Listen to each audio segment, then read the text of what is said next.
د نن ورځې مهم خبر په غزني کې له 248 بې ځای شوي کورنیو سره نغدي مرسته شوې. په غزني ولایت کې له هغه بې ځای شوي کورنیو سره نغدي مرستې شوي چې د جګړو له امله بې ځای شوي وو. مهاجرینو د نړیوال سازمان په امر دغه کار شوی دی. دوستانو زموږ چینل ته ښه راغلاست. هیله چې روغ او جوړ به ویډیو را سره تر پایه وګورئ. زموږ چینل در سره سبسکرایب کړئ.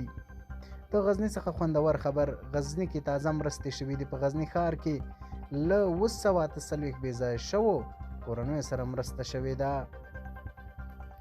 په غزني ولایت کې له هغه بې ځای شوو کورنیو سره نغدي مرستې وشوې چې د جګړو له امله بې ځای شوي وو. د مهاجرینو د نړیوال سازمان د جنوبي شرق مشر محمد اسحاق افغان وایي چې له هرې کورنۍ سره یې $200 نغدي مرسته کړې.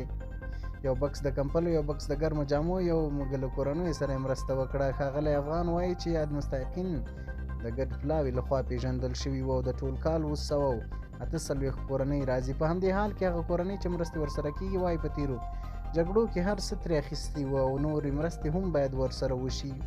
د جملې اسمت الله وایي چې باید هر څوک مستحق وي مرسته ورسره وشي. نوموړی وایي زما لاس دردمند او زه په $200 لاس درملنه کوم. دا په داسې حال کې چې افغانستان کې د جګړو تاوتریخوالي له امله شاوخوا زرګونه افغانان خپلو سیمو پرېښودو ته اړمن شوي دي.